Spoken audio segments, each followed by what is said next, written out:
This is LiR Media. To whom it concerns, welcome to the panel.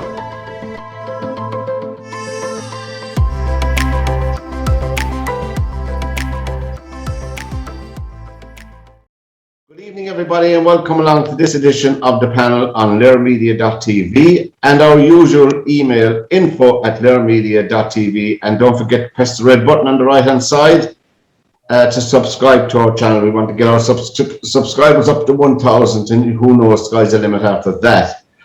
Good evening, Mary, Dirk, Alison, and John. Hi, everyone. Collectively to everybody, John, we all put out some suggestions for the show, but our preamble on the show, I felt we have to mention a few things. It's only my opinion, and we'll just spend a few minutes on them. Vicky Phelan's news is very heartbreaking, and as I always thought it would be, and it was just shocking. And it's the circumstances of her heartbreak is when I was reading her Twitter feed about looking forward to shopping with her kids and all of that. She only lives out the road here from us here in Limerick, or still is in Limerick. Vicky, we wish you a good, safe Christmas, and keep the head up despite all the challenges that you have been faced with. It re-echoed a speech in the Dáil during the week. I don't know anybody. That was amazing. Anybody didn't see the speech in the Dáil, I suggest that they go ahead and look back, and that you'll find it. John McGuinness's speech, his contribution towards the shocking case of the young girl called Grace in Waterford. When is this debacle? When is this shocking indictment of the cover-ups by state agencies? When is it going to be put a stop to it? I would say. I was watching John McGuinness, and my heart was breaking. I can say absolutely breaking. And the minister, Rabbit, who had the opening remarks on that speech, had to apologise at the end. She had to apologise for her own remarks. What does that say? It's just stupendous. Alison, did you get to see any of that? I did. I had a great time for John McGuinness because Absolutely. He was one of the great TDs who spoke up for Maurice McCabe during the whole debacle with him that went on for 12 years. And, he was to the forefront. And I would imagine so many times he must have been terrified, because you're really taking a risk to speak up on someone's behalf before reports are completed and the tribunal was over and all of those things. He said himself when he was giving evidence, after he gave evidence, that his career was over if Maurice McCabe hadn't been believed, or if John McGuinness hadn't been believed. And that was a very, very tough circumstance that he was in, because he was up against the guards, he was up against TUSLA, he was up against everybody. I mean, the system would show you. And, here he is then giving this hugely heartfelt, powerful speech on the Dáil record. And, I was a foster parent with TUSLA, and, I've made very serious complaints about one particular child and how he was managed. And he wasn't managed. I did everything. And when I went up against them, oh my God, I'll tell you something. It's not a cover-up. It's a burying you into the ground. Yeah. And if you try and speak back, I mean, I was threatened with jail, the guards, you name it. Even my children were. And I was in the right all the time. And I will speak about that case when it's concluded. But it's one of the most... It is the worst thing that happened in my life, being a foster carer with TUSLA. And I was described as an extraordinary foster carer, an excellent foster carer. I accept 100% there are appalling foster carers, and these are the people that give the rest of us a bad name. Anybody who becomes a foster carer for money is off their head. Money, nothing would pay you to mind a foster child. Yeah. Then you're taking the most vulnerable people into your home with nobody watching you 24/7. And for the good foster carers, when they raise their hand and raise concerns about complaints on behalf of that child as their carer, by God, you'll be battered into the ground. And you can even be threatened with having the child taken off you because you're becoming a nightmare. And then you see the polar opposite in the Grace case and the Roscommon case and all of these cases. Yeah. But the Grace case, I It's mean, horrific, isn't it? oh, Alison, it would just bring the hairs up on your head, on your neck. It was just, yeah. who, how, why? Yeah. John, did you see any of that during the week or read about it around? No, I didn't. Pat, I went to listen to it and I turned it off. I didn't hear it at all. No. Yeah, it's just Halloween. Dirk, did you hear any of that case? No, I'm familiar with the case, all right, but I didn't hear his speech. But this is not. I often hear people say, "Well, this is an Irish thing." It's not. It's not an Irish thing. It happens all over the world. It happens in all religions as well. There was a couple of cases there in the Netherlands a few years ago with Buddhist monks there were abusing kids. I mean, it's. I don't know. I just don't get it. Why people would do this. I remember a case, and that still haunts me to this day. This happened in England. It was known as the case of Baby P, and I still see this. Yeah. I still see that child in front of me. The blue eyes, the angelic face, and he was beaten to death by his father or the boyfriend of the mother. There's some horrific. Horrific. I mean, and there were signs before that as well. Like he was 3 years old. I mean, who in his right mind just even contemplates something like that, leave alone actually carry out something like that, even thinking about it. I mean, if I would think like that, I kill myself first to make sure that I wouldn't do anything else. I would jump off a bridge or something just to make sure that this. But these people are sociopaths. They don't think that what they're doing is wrong. In fact, I think they get a kick from being from having sociopathic visions. But John McGuinness, when he spoke there, you were in the sitting room. You had called to my house, Pat, and the hair just stood on the back of my neck. And I really had turned to Pat, and I could not believe that he was saying, one, the way he was criticising as well his own party leader, Micheál Martin, for not being present. And I thought, well, fair play. This is a prime example of a good man within a party structure who's able to call out his party leader for not being present for such a statement. They'd all given him some of their time to speak. Catherine Connolly was rendered almost speechless in the last Ceann Comhairle. And Sean O'Farrell, the Ceann Comhairle, said in all his years in the Dáil, he has never heard anybody make the statement that rendered them all silent, and that it should be. But words are cheap at the end of the day. Something has got to be done. That child endured horrific treatment. And they knew about it, and they had to have known about it, and they ignored all the signs. There were children on the street, 40-something children in that house, and they all on the street, no place to go. The only time that child had been to school was with a previous foster carer, who, and she was there for about a couple of days, and there were all these messages going back to about her progress and how she was progressing really well, and her language was starting to come on. And from that moment on to the moment that it was all uncovered, she went into rapid decline. The description of the physical treatment that caused her to have permanent bowel trouble for the rest of her life will stay with me for the rest of mine.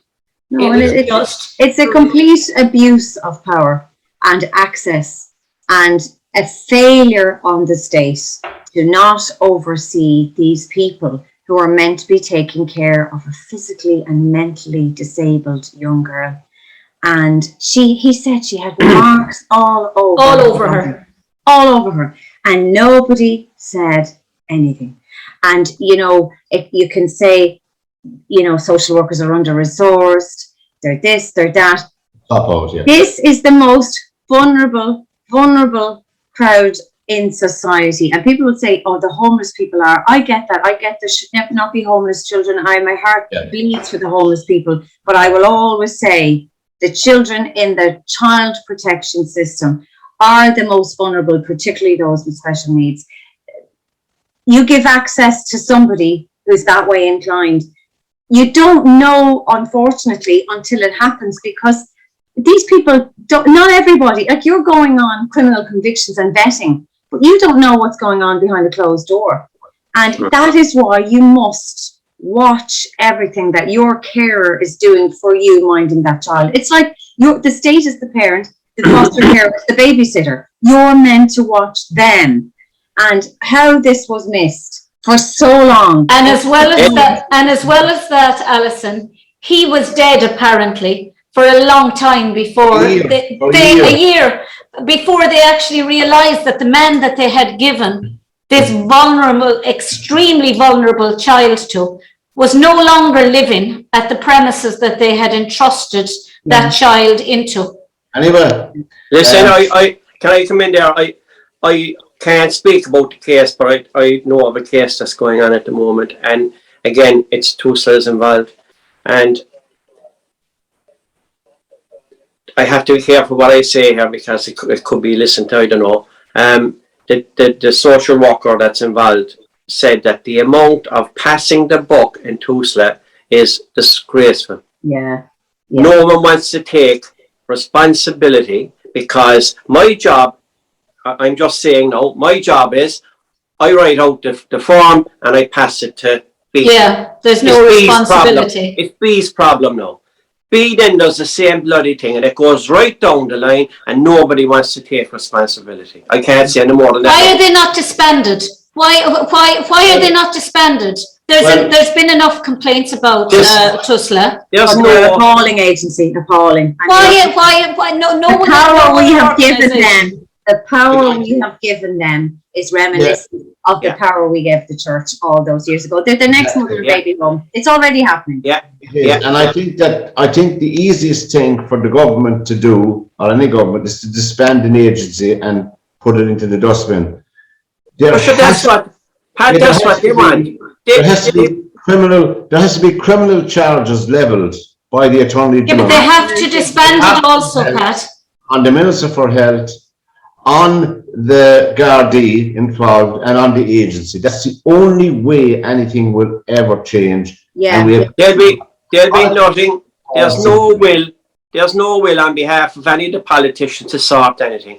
You go back to Alison's program last week and the story that she's telling, and isn't it the very same thing? Yeah, absolutely. I mean, you can disband Tusla. Yeah. But they're just going to put the same people into a new root reform only.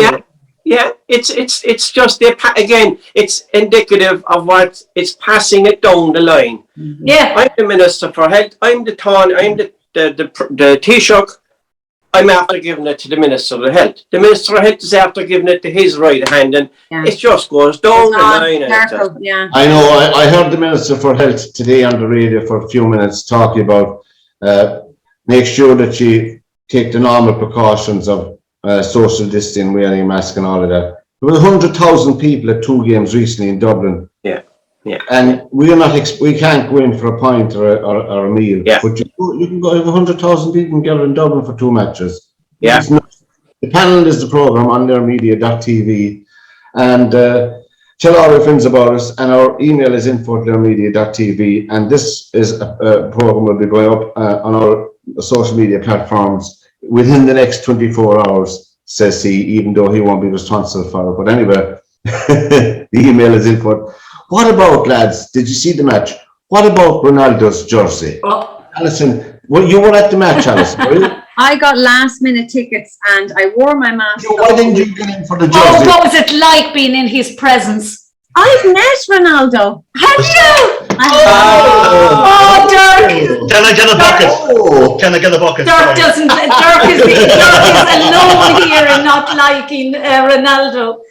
I'm not a No, fan, you actually. know, Do you Ronaldo, I used to have with him. He He cheats all the time, and he's being Oh, rewarded for it. Alison, you met Ronaldo. I met Ronaldo and I have a picture. I must send it on to you. Oh, please do. We'll put it into this. Yeah. Do you remember he was in Carton House with Real Madrid? Yeah. Late 20s. Anyway, I was working in the Star Sunday at the time. My editor, when the papers had loads of money, my editor booked me and a photographer and my young son into Carton House for 2 nights, I think. And I actually knew a family that lived on the grounds, and they said he'll be in the swimming pool at 6:30 in the morning. Good. You want to see me up at 5? I look like this, you know, and I was lipstick and everything, no swimming, straight down. And you know, we're all Liverpool fans, and my son. I am a Liverpool fan. Yeah. So Calva was only about 6 or 7, and I was like, "You're going to go up and ask him the minute we see him. The minute I'm not doing it, you're doing it. You're doing it. You know, it's like your mother in mass. Stop laughing." I was like, "You're doing it. That's it." And so you'd want to see. So a few of the footballers start to come. Oh my God! When you see them, they're all just so beautiful. They're all just perfectly lean and tanned and teeth and all. Anyway, he arrived, and of course, there's me at 6:30, you know, with the hair blow dried. And I said, "Go, pushy mommy, you know, go." And I said, "Oh, excuse me, Ronaldo, do you mind if I take a picture?" And my hand was shaking. And he posed, no problem, posed with my son. And then I jumped in and got someone to take a picture and got the autograph. And I put my arm around him. Of course you would. Solid, Tell us more.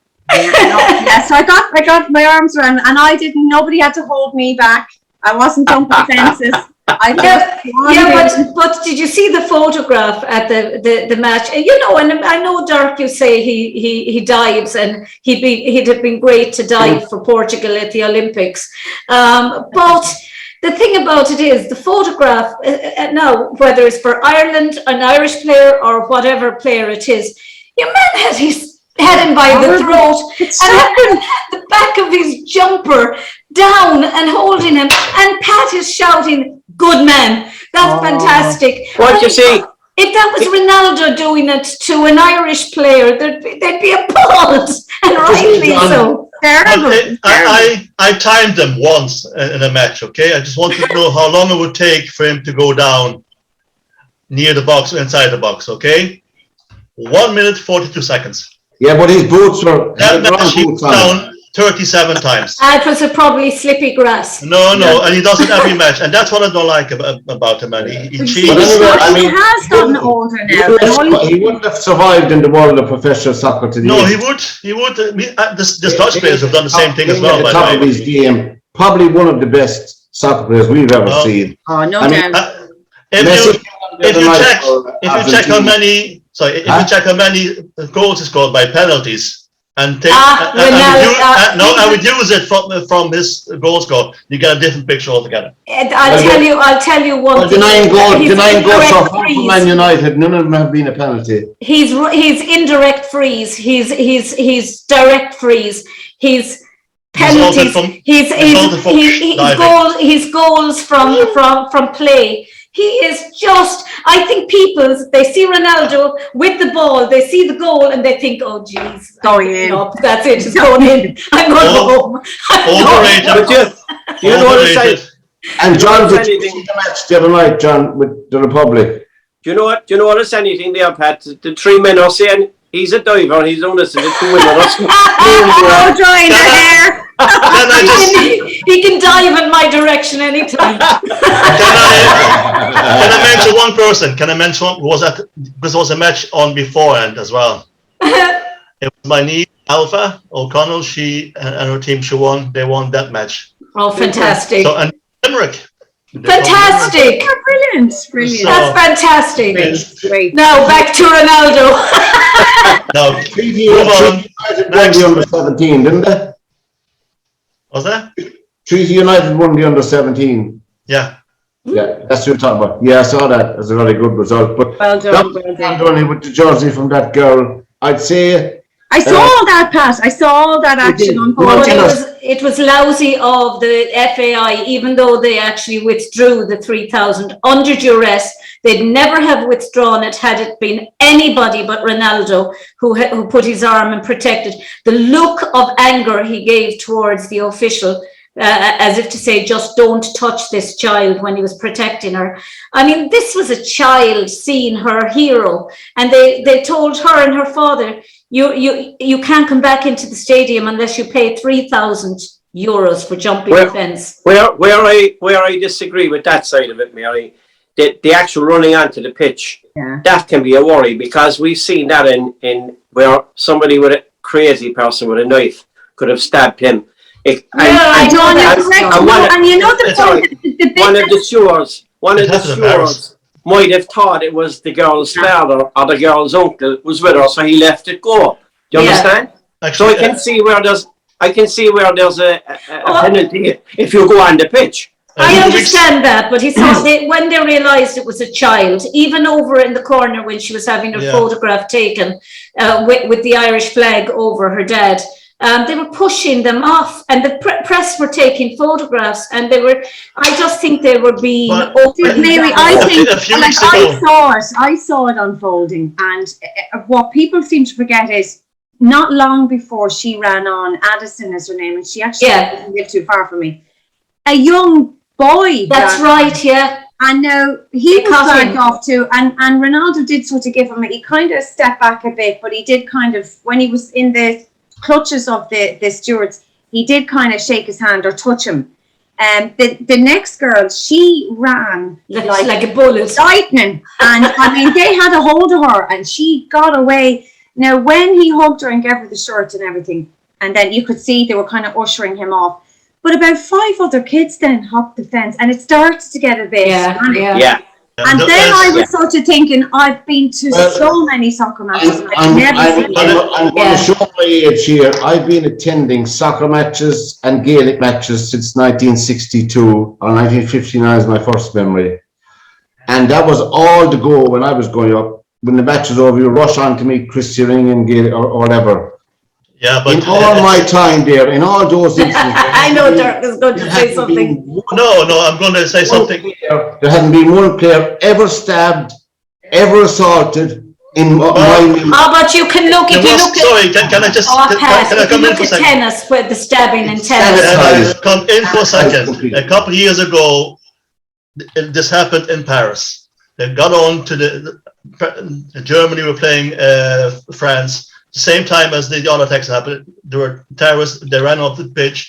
They left the bomb up there as well. Not many people got killed, but one person got killed. Now it does happen.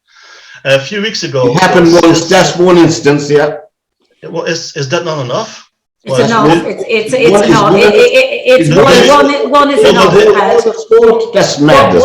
I think one is enough. A few weeks ago, a similar thing happened as well. With a little boy ran up the pitch and one of the Dutch matches, and he wanted a selfie taken with Memphis Depay, as one of the main Dutch players, and he did it, and then they pushed him away to get off the pitch. Now that boy is now facing criminal. Because you're not supposed to. You're not supposed to. These people, they're worth millions. Imagine if a kid runs up and accidentally trips them or breaks. If they want to treat soccer as a total business, don't have anybody at the matches. Leave the players play away. It is a total business. Billion dollar business. No. I've been going to matches for a long time. I haven't been for a while now, obviously, because of monetary problems and everything. But I was going every year, twice a year, over to England to watch matches, and I have never seen fans being allowed onto the pitch. Only at the very end of the season, when it's the last game of the season, and everybody knows you can get onto the pitch. But before that, you wouldn't get. You could try, but you'd be caught and you'd be expelled from the ground, and you know. So I have never seen it, and I can understand why, because these guys are like, Pat, you're talking about when we go to watch Christy Ring or anyone from Limerick or anything, none of them are worth any money, if you know what I mean. I mean, look at the money Cristiano. Like he could have given a shirt to everyone in the audience. Yeah. And it still wouldn't have touched the change in his back pocket. Yeah. Yeah. You know? Oh, I know. I understand, of course. I understand it's a business. But what I love about Cristiano Ronaldo is, apart from football, and I'm a Liverpool as Alison is, I love the attention he gives to fans, particularly the attention that he gives to children. And I know it's the smallest violin in history, but that's a very good sign. That's a very good sign of a character, that they have time for the people, that they're not so above themselves. Please. He's totally above. No, you're right. He's not above himself. That's why it goes down all the time. Well, I can give you some news. I can give you to make you even more sick. Go on, Alison. I got the bit. See, I wouldn't know much about the Republic of Ireland football players now, but I got a bit of intel as to where they were staying. And my youngest son is 11, great footballer, and he's adopted from Ethiopia, so he's a beautiful brown boy. And he took a shine to Callum Robinson, and he got the bleached hair. Oh yeah. And of course, my son was starting to wear the box hair. He's only 11, and so he said to me, "Can I bleach my hair?" Now this was a long conversation, and I was thinking, he sees somebody he likes, he can relate. It's a good, so anyway, got the hair bleached. And then I said, right. Then one of the sports reporters said to me, I know where they're staying. We go and we sort of stake out the hotel and kind of accidentally on purpose hang around. So we did all that. And of course, I was out the front staking out, watching through the glass while he was inside with my friend, the sports reporter. So I missed everything. And when I came back, he'd pictures with Callum Robinson, Gavin Zulu, Duffy, Kenny, the whole lot of them. And if we want tickets in the future for the match, I was thinking, I'll give Alison's number to you all. Alison, can you introduce me to Ronaldo? When I was actually leaving the hotel and we met Stephen Kenny said to Tam, the minute he saw him in the hair, he said, "Oh my God, have you met Callum? They were so nice." But when we were leaving, Callum came out again. And I said, "Tam, there he is again. But he stopped what he was doing, saw Tam leaving, and came back over.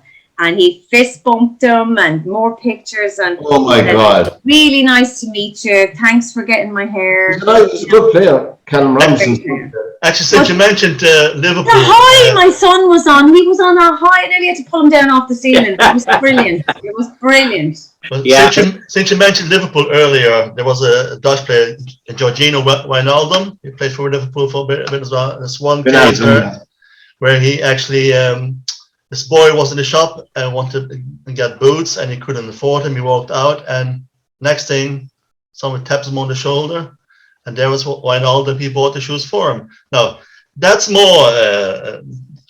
Ronaldo wouldn't do that. Oh yes, he would. Yes, Ronaldo has actually. Ronaldo has, when there's camera nearby. Ronaldo has paid for heart surgery for children and everything. I'd say we don't know the half of what he's done. We will never know the half of what he has done. The panel is the program before we canonize anybody. And Ronaldo. Email is info@LiRmedia.tv, and it's all right. I just put away the brown paper bag.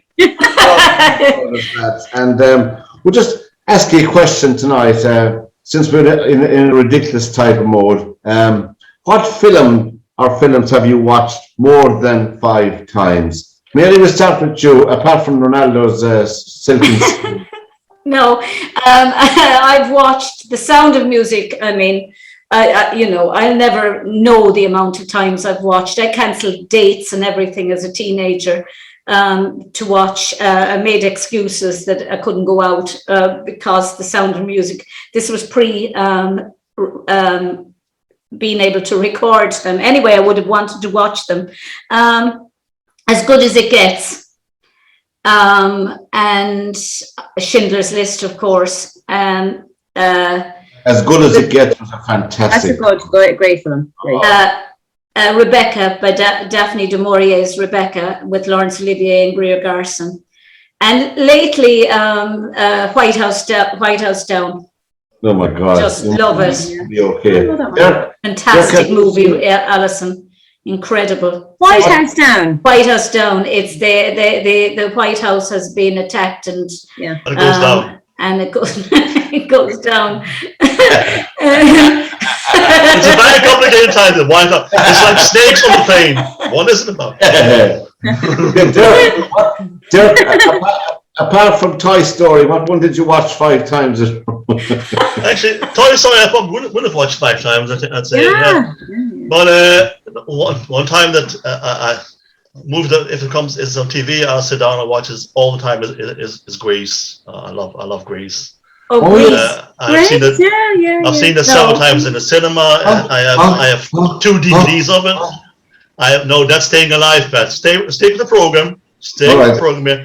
And I have 2 DVDs. One is a misprint, was Search 18 for some reason, and the other was just 12 or whatever PG. But no, that's a movie I would watch. But other than that, The Lord of the Rings, I've watched them, all 3 of them, several times. I mean, I've done marathons, watched them all 3 in sessions. I've done that at least 7, 8 times. But I'm a great movie fan anyhow. If there's a movie I like, I'll watch it more than once. I like crime. John, did you watch any film more than once, couple of times that you like? Oh, a couple of times, probably like Mary, Sound of Music, like Dirk, Grease, Saturday Night Fever, Shawshank Redemption. Oh, it's an incredible movie. Yeah, that was brilliant. And there's another one with Tom Cruise, and I can never think of the name of it, but it's brilliant. There's a twist in it at the end, and I've watched it loads of times. And you think I can remember the name now? No. The Firm. No. The Firm. That's it. Oh yeah. That's good. That is absolutely what a film to watch. Actually, that's the movie that made me like Tom Cruise, because before that, all his movies were more or less like. I liked what's it called with the planes. I forgot the name now. The one with the planes that he was a pilot in it. Top Gun. Top Gun. Yeah, I like that. But then all the other movies were more or less the same movie, just in a different setting. I thought, well, that's not really acting it. But then he kind of surprised with Born the 4th of July. I thought, well, this is slightly different. But with The Firm, that was the movie that actually. Another movie I've watched millions of times would be Pride and Prejudice with Laurence Olivier in it, and it's just fabulous. It's just repressed fabulous. Sexuality, repressed desperate women. Will you go No, they weren't at all desperate. They weren't at all desperate. They were not. Elizabeth Bennet was a woman of the future. She was well able to stand up for herself and take no science nonsense. fiction movie.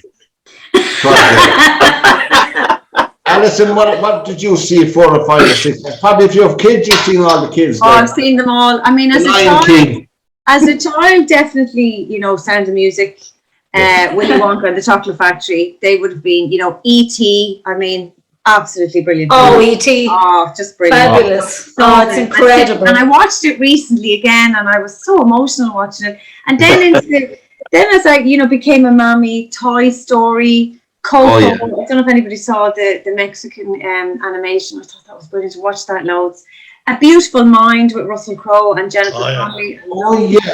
Love that film. Alison, did you see the movie? Did you see the advert of E.T.? No. It's absolutely spectacular. The little boy in it, what was his character? Elliot. Elliot is actually, the actor is grown up now, you see. Right. So he's an adult. So he's the main character in the movie. And his child is Elliot Jr. Right. And they go out and E.T. comes back to say hello to them. and it's a Christmas ad. It would just it would just break your heart to watch E.T. waddling back to see Elliot Jr. and then Elliot Sr. comes out with his wife. No, Alison, where we're located here, when I listen to Mary chatting there, we're located here, right next door to us is a psychiatrist. And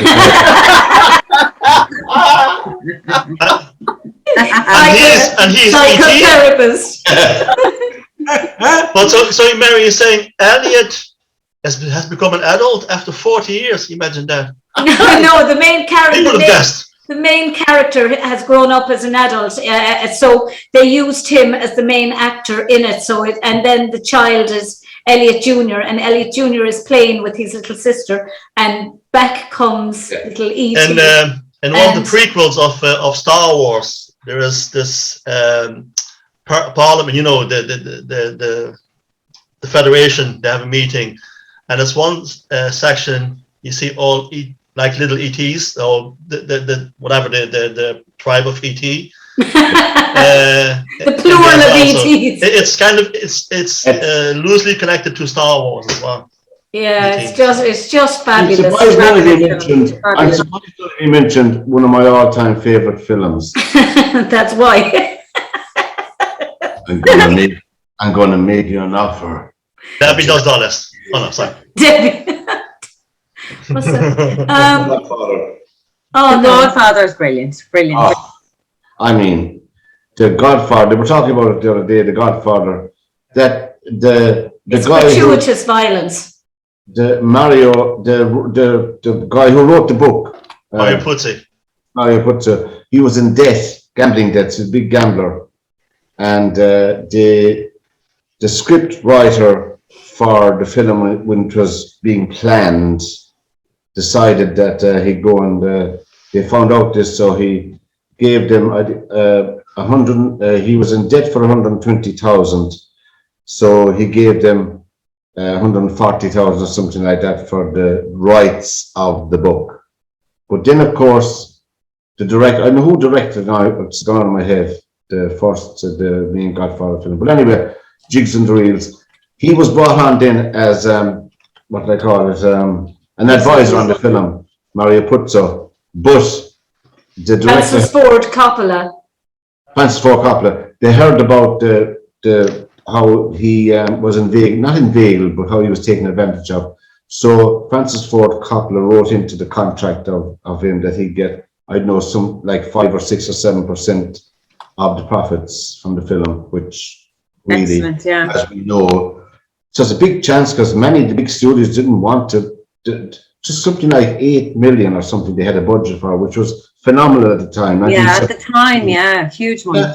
And so they didn't really want to take a chance on it, but no one knows what it is. Do you know, I never watched The Godfather. I never watched even 5 minutes of The Godfather. Wow, it's brilliant. It's absolutely brilliant. It's a great movie, yeah. We'll stand in the corner now till we're finished. No, it's too violent. I mean, there's violence and there's violence. Taken is another one. All of the Takens and all of the Rockies. Rocky! I have watched. Listen, there is no Adrian. It gets really bad. I just spend my life rewatching movies that I love. Rocky was brilliant. The idea for Rocky and how he fought so hard to make it himself, to be the scriptwriter, to act in it.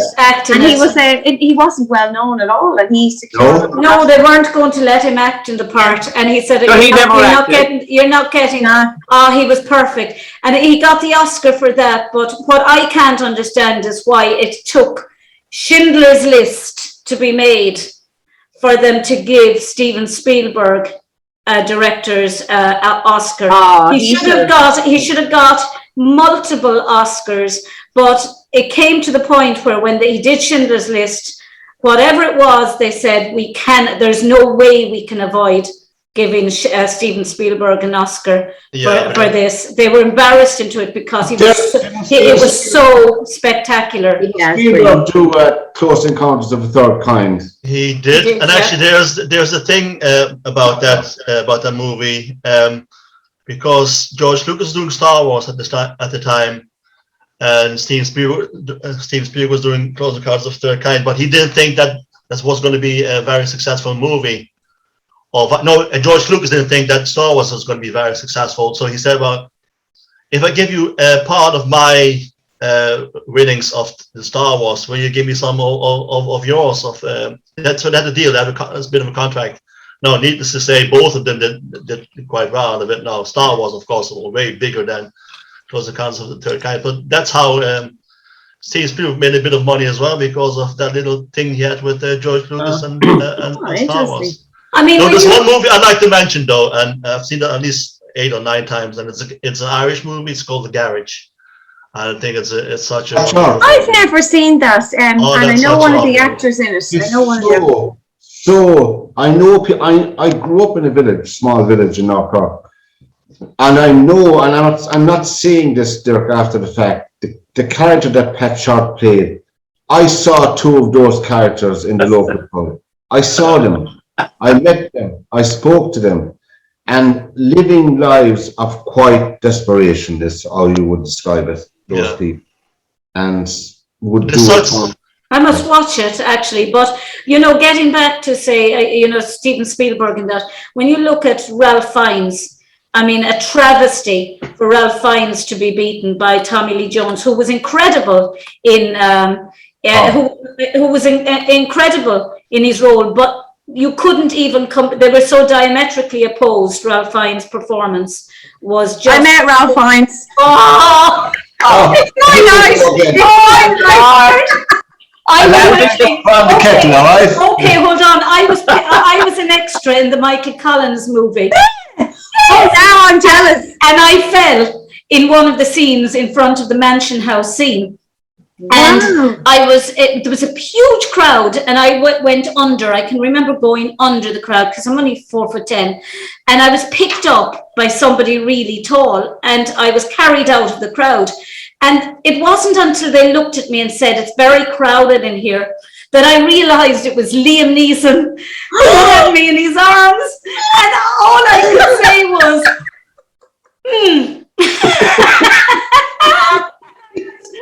Woke you up? Speechless. How did you fall in love? Oh, look, I was in love with Liam Neeson since forever. I mean, it's just fantastic in every way. But they were 2 Oscars: Liam Neeson's for Oscar Schindler and Ralph Fiennes for Amon Travesties. They'll never get over the shame of not giving them the Oscars. There's one thing that people don't know, that I've been a bodyguard for Brad Pitt for most of his movies. So. I figured. Yeah. Best friends. I have him on speed. Not the latest movies, because let's face it, he doesn't look that great anymore. So my body would look too good. You'd look too good to be his double now. Well, Liam will probably look for a supporting actor. The panel is a program on LiR Media.tv. And all your friends about us, and we have an email for your comments. I didn't meet anybody famous, although I did see Jim Morrison going into a hotel. Did you? Yeah. Across the road. That's my thing. Anyway. John will be impressed John will be impressed with this. I danced for the Crown Prince and Princess of Japan. Oh my God. Oh my God. Michiko and yeah. They were fabulous, because every time they put their glass down, all the Irish had to put their glass down as well. So you'd see the Irishmen just taking big gulps of wine in between, because they never knew if they were going to. That was it. They were never going to get any more. It was fun. Anyway. Sorry, John, you were going to say something there. My claim to fame is I was doing security in Jury's hotel when Michael Jackson was in the hotel, and he came down the hall and he said to me, "It's very cold outside." And I actually froze. I mean, the guy was walking down a hallway and you could feel the aura. And it's my one claim to fame. I was the only person from Ireland that spoke to Michael Jackson before he sang in Cork. I'd say he said, John, it's very cold out here. I'm sure he went, it's very cold around here, John. Yeah. So soft-spoken. Or something like, it's very cold outside. But you know, I don't think his voice, they say his voice wasn't like that in real life. No, it was. That's the way he spoke, yeah. But he wasn't. He was black. I mean, there was no way he was white. Like, no matter what anyone says, I was standing 5 feet from him, you know. Yeah. He was it don't matter if you're black or white. Very good pun there, Pat. But he was spectacular. Probably one of the greatest performers of our lifetime. The aura, when he was walking down the hallway towards me, the aura was unbelievable. I mean just goosebumps. I mean, your son was 7 times world Irish dancing champion. All of the dancers are, whatever genre, are inspired by Michael Jackson's moves. Yeah. I think that pop album, Dirk, I know would you agree with me, Dirk, that pop album he put out, Thriller, probably one of the biggest pop albums ever. Yeah. Biggest selling one, yeah. Still is. But and he was Elvis Presley's son-in-law for a while. That's right, yeah. Oh yeah, you're right there. Oh, there's another God. There's my God. Oh, thanks, Mary. My musical God. You're saying all the wrong things tonight. Dirk. All the wrong things. Elvis and Ronaldo. And Liam Neeson and Ralph Fiennes. Don't ever put those two names in the same line again, okay? Elvis and Ronaldo. Ralph Fiennes and Liam Neeson. Ralph Fiennes wasn't nice. I didn't like him. No. I interviewed him and I found him to be... But you know what? As time goes on and I look back, I think he was very, very busy and he was going off. He was doing rehearsals for the Gay Theatre and I worked in Sky News Ireland at the time. Yeah. And he was doing a live into Sky UK through us. Yes. And then, of course, we tried to get a few questions with him for the Irish news afterwards, and I found him just so abrupt. I'm sorry, I'm busy. I have to go across town. I've had no lunch. I've done. And so I said, Jesus, I'm going to be like, I was thinking, I'm dead if I don't get these questions. And I was like, can I just get your reaction to the BAFTAs for the Constant Gardener, wasn't it? The Constant Gardener. The Constant Gardener. And he said, well, what do you think my reaction is? And I remember. Wow. You probably got him in a bad day because I saw him on the Actors Studio and he was just... He cried and everything when he was talking about his mother's death, the effect it had, and I just thought, God, he's just. Well, that was the program series that James Lipton. James Lipton used to do. He did some. We're going to cover maybe 1 or 2 more things before we wrap up for tonight, lads. And one of them is I heard the discussion on the radio during the week. I don't know what station it was on. It might have been on LM, FM. I don't know. I don't know what station I'd go around. But anyway, probably one of the most insidious influences in society today, in my opinion, is the online gambling scourge. That because I just recently spoke to somebody who lost their house, not overnight, but very close to it. Well, I spoke to someone who knows him, and I got to speak to him myself. He might do an interview down the line when he's fully recovered. Now, I know alcoholism is a dreadful addiction, but you're going to drink maybe 14 or 16 pints, you're full, you're dead, and you're out cold, you know? But you can lose literally everything online overnight without anybody noticing, only yourself. And to me, it should be totally 100% banned completely off all platforms. Dirk, what do you think? Ban it. I don't know. Is that going to help, Pat? I don't think so. They tried it in the States with alcohol to ban that as well. That didn't help. So I mean, I agree with you. I agree with you. It is too accessible. That what they could do is just have a limit. Say this is all you can gamble a day, and then believe it or not, believe it or not, they advertise as having limits. But I know that they don't. Well, they don't. No. But there should be some kind of link between the platforms as well. That because you can do it through an IP address where you see, well, actually, this guy has already done 50 quid there. He can't do any more. Same as when you're drunk, they'll stop you going into another pub. So I think that should be something like that. But the problem with online is that these guys they have about 20, 30 accounts, different names, and it's insidious. Yeah, it's an addiction. Unfortunately, it's an addiction. But my God, I've seen guys lose everything as well, and they just don't see anything wrong. Yeah, they don't see they're doing anything wrong, No. and it's too easy for the computer. They make it so tempting.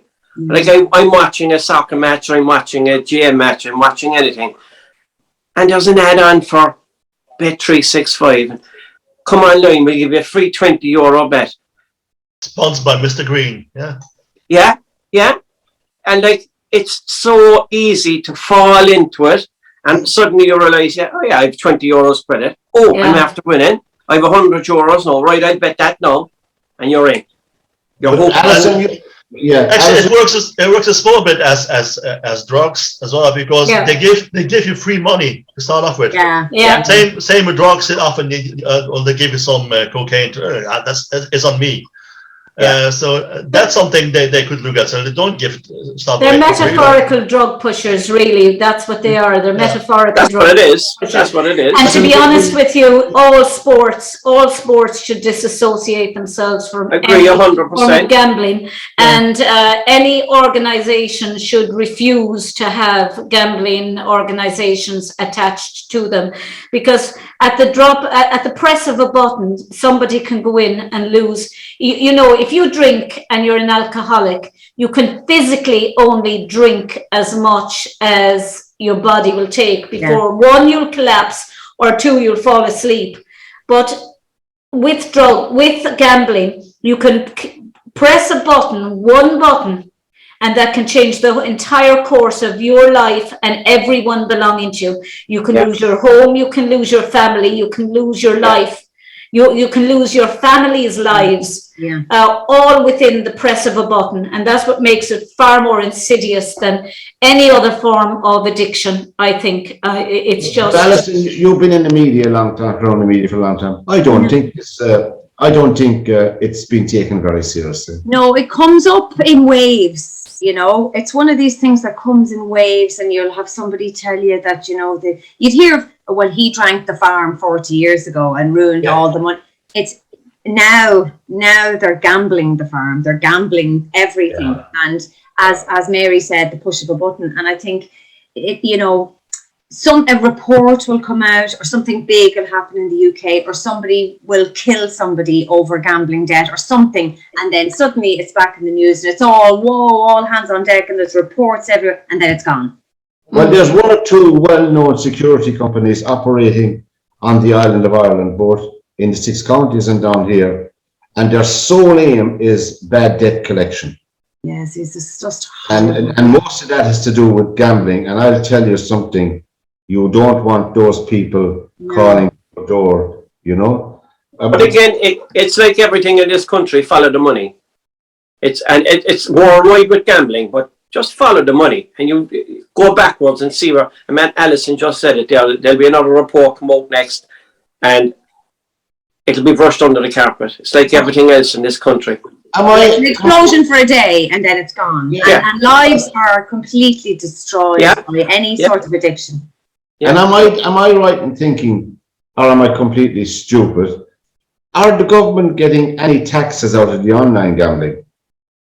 They have to be. They have to be. No, they're often based in different jurisdictions. But if you look at the Irish gambling companies that sponsor horse racing and but we're talking about online gambling, Mary. They're often based on the Channel Islands where there's no tax. No, but if you're walking up O'Connell's or William Street at 10 o'clock at night, some of the only places that's open at 10 o'clock or late at night are gambling premises where you can go in and book at 10 o'clock at night, and you're saying to yourself, every other place is closed. But that's a physical office. Online, they can be based anywhere, because I know they've been in Malta, they've been on the in Channel Islands. And finally, lads, does anyone know, just does anyone know how music came to be on the telephone, which is I'd love to meet the person who invented it, because it's a dreadful invention, you know. It's an excuse not to talk to anybody. I know I worked in the civil service myself, and I was glad of it many times. No, since we're talking about addictions, I mean, I'm going to admit it. I'm going to the SAA. That's a Sex Addicts Anonymous. We meet Monday, Tuesday, Friday, and twice on Saturday. But,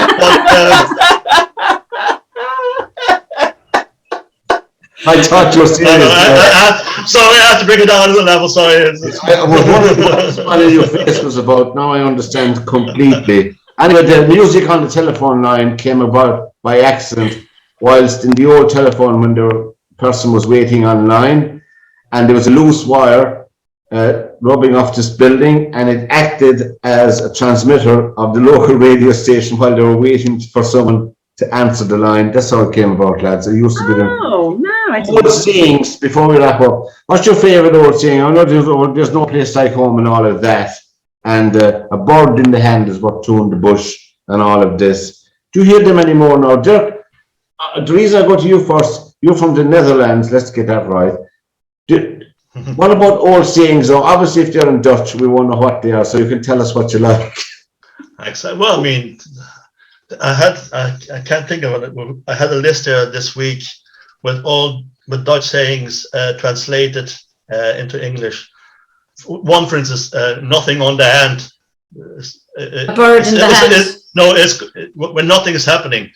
It's the translation is nothing on the hand. That's something like that. But I like a lyric saying, "Well, fair juice to you." I never heard that before. Like fair juice to you. Fair juice to you. So, fair juice to you, meaning that good woman or good man, well done, fantastic job. Yeah. Limerick has some great ones. My mother used to have a saying for every occasion, and one of them used to be, she'd look at somebody, and if they were actually very, very rude, she'd just look at you and she'd say, "Brishin an dúchas tre hulav an quit."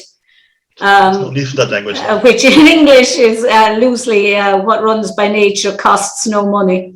You knew instantly that basically their parents were probably the same as them, you know. And I'd say maybe such a person was really rude. I didn't. I saluted them, and they ignored me, or they didn't bother answering. She'd say "Brishin an dúchas." She wouldn't even finish it. She'd say "Brishin an dúchas," and she'd leave it at that. And another one she had was "What runs by nature costs no money," or she was a great one for all the sayings. What runs by nature costs no money. There's one I like from the north. It's called situation. Situation. There seems to be in literally every program in the north. You get it in somewhere. Situation. Yeah. And you do a good accent. That's good. And when all fruit fails, welcome haws. Yeah. And Alison, what about you? Have you come across any gems? Yeah, I mean, my mother would always say, "Show me your company, I'll tell you." I'll tell you what you are. Yeah. You lie down with dogs, you get up with fleas. But the one I think that I still hear mostly is "What goes around comes around." Comes around. I hear that all the time, still, you know. And I do believe that what goes around comes around. And there's no road without a turning. Yeah. I'm thinking, John, of a few Cork ones. I don't know if there's any Cork ones, you know. Well, there's only two that I always, and I've said it to a couple of politicians, unnamed politicians. I look them in the eye and I say, "Suspicion haunts the guilty mind." Oh God, yeah. Oh, it's good, it's good. And when you look at somebody in the eye and you say that, and you see it resonating, and they go, "Oh yeah, right, yeah, lovely to meet you, bye bye." Yeah. Right? Yeah. There's nuances. People in glass houses shouldn't throw stones. Yeah, that's a great one. Yeah. And the nuances, like when you get a tight haircut, this up in the north side, and I know about you, John. Did you get the basil? You know, yeah. You get the basil, yeah. From Cork, you get the basil. I know what they were talking about. You know, They say that there's a Limerick saying here, in certain areas, do you want to wake up with a crowd around you? Yeah. Yeah. Don't draw them on you. Someone who might be bothering you say, excuse me, have you got private health insurance? But you'll need it if you won't go. Yeah. That's a fairly recent one, Would you like to wake up with a crowd around you? When Car did a quiz program, I'm showing my age on RT for years with Norman on the organ. Norman Balfe. What was the program again, On John? the organ, that sounds a bit like you would see in Dutch. Quicksilver. Quicksilver. Alison, you can look in the art, Quicksilver, but they were recording one of it down in the old Savoy in Cork. They used to go around to do a few around the country. And when you're down to the very last life, whatever it was gone down to sixpence, Quicksilver. It was gone down to 6 bit. And you see, what happened was everyone got a ticket going into the show, and obviously it was random. This wasn't planned, it was random. So of course this group of lads were sitting together, and of course they had the character of the bunch. No matter whose number was called, he was going up. He was the fellow going up to do the show. So he went up and purposely, I don't know or not, he didn't answer any question. He was down to the sixpence. So Bully Carr said, what do you want to do? And he stood up. Hey lads, what'll I do? I mean, this was shown off. I didn't need to be shown, but the show was so funny. And they said, take the sixpence. He took the sixpence in case he missed the last question. So what about what's his name with the just a minute quiz? And Gary Grogan. Oh God, yes. What's Hitler's first name? Goosey. No, that's Mahatma Gandhi. Goosey. And what's Hitler's name? Heil. And these were actually genuine answers. And where is the Taj Mahal? It's in Cork. Across from the GPO. It's a Chinese and Indian restaurant. Capital of France. F. The North Circle Road. Yeah, the capital of Friends. F. Bird with a long neck, Naomi Campbell. A bird with a long neck. Bird with a long neck, yeah, Naomi Campbell. That just a minute. It's so good. What's Gandhi's surname or his Christian first name is Goosey. I mean, seriously. Actually, these were just answers that they thought would spur the moment. Would say, well, if you think that it didn't really suit you today. if you think that was bad, TV3 at the time had Want to Be a Millionaire for one season, I think it was done by Gay Byrne. Yeah. And I remember the second episode, I think that they had this fella on, I think it was from Cork actually, Kerry, and they got to the two options. You know, he had asked the audience, and did two options, and he's going to ring a friend now. So he rang his friend. I forgot what the question was, but he said, "Well, is it A or B?" That's the only two options there were. And he said, and the friend said, "No, actually, I think it's this. It's C." I mean, they gave him an option that wasn't there. So, and this is on €100, like was one of the first specials, like. Oh God! It's just like.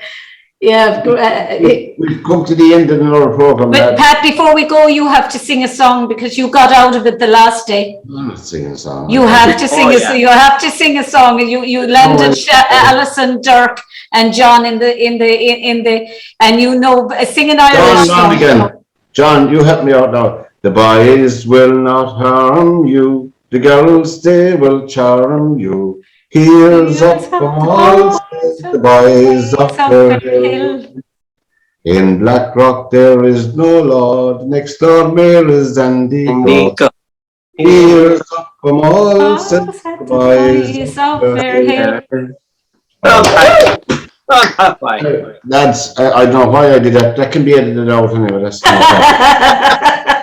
from Alison O'Reilly, from John Lonergan, from Dirk de Klein, from Mary Honan, and myself, Pat, till we meet again, lads.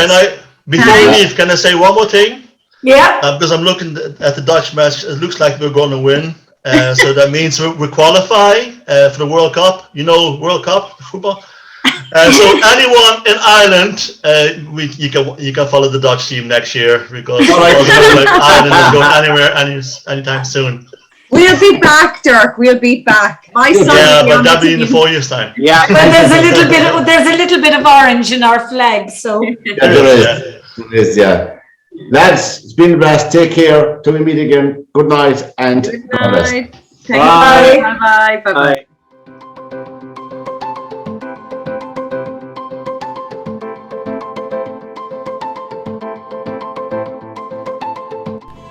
This is LiR Media. To whom it concerns, welcome to the panel.